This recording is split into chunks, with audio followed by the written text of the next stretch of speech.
mokymų metu dažnai susilaukiu klausimų, kokį radijo imtuvą pirkti, kad galėčiau įsidėti į savo išvykimo krepšį. Tai pabandysiu truputėlį papasakoti, ką kreipdėmėsi, tai pradėkime nuo to, kad radijo imtuvas turi būti lengvas ir nedidelis, nes jeigu jisai sunkus, reiškia didina bendrą kuprinės svorį ir kuo daugiau daiktų, kuo sunkesni jie, to reiškia sunkiau man nešti kuprinę. Kitas dalykas, jeigu radijo imtuvas didelis, jisai užima daug vietos, tada reikia didesnės talpos kuprinės. Tai kiti elementai, tai pirmas dalykas, kad radijo imtuvas veiktų nuo baterijų, čia įsistatote baterijas ir jos tada jums leidžia klausyti naujienų, atnaujinimų, pranešimų ir kitų dalykų.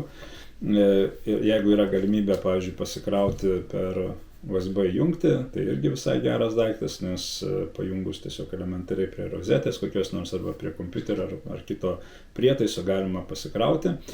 Taip pat, jeigu yra galimybė naudoti va tokį dinamiką, kaip šičia vadinamai, kur užsuki ir tada tavo radijo imtuvas pasikrauna. Tarp ko vieną, kad jau gyvenime teko panaudoti šitą būtent dinamikų pakrovimą. Taip, kas dar svarbu, tai papildomi dalykai. Jeigu jūsų radijo imtuvas turi ausinių jungtį, irgi labai svarbu, nes ausinės iš vienos pusės jos padaro papildomą anteną, kitas dalykas, tu galėsi naujienas klausyti netrukdydamas kitiems. Ir pavyzdžiui, jeigu esi kokiam kolektyvinės apsaugos statinyje arba priedangoje ir ten žmonės bando kažkaip ramiai pamiegoti, nes stresinės situacijos paveikia, tai klausydamas garsiai radijo imtuvą tu tiesiog trukdysi. Tai aišku, kaip standartiškai radijo imtuvai būna, tai įsijungi, dabar čia girdim triukšmą, kad būtų galimybė reguliuotis, va kažkokia ir muzikėlė pasigirdo.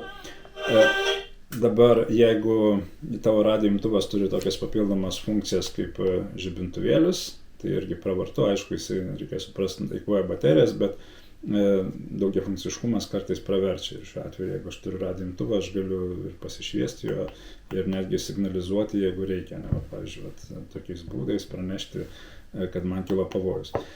Dalis radijo imtuvų, kurie yra pritaikyti ekstremaliom situacijom, turi dar vieną įdomią labai funkciją, tokia, šičia bent jau čia yra toksai SOS mygtukas ir aš jeigu jį paspaudžiu šiek tiek ilgiau palaikau,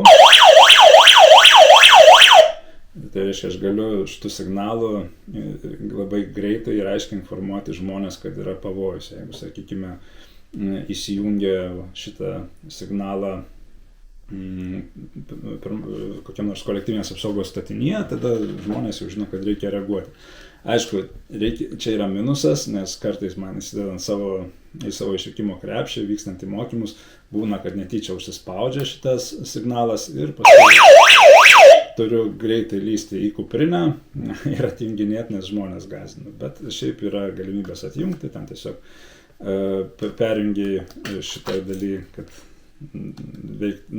veiktų tik tais nuo, pavyzdžiui, baterijų arba tik tais nuo prietaiso kokio nors ir tada šitas jau paprastai susitvarko reikalas.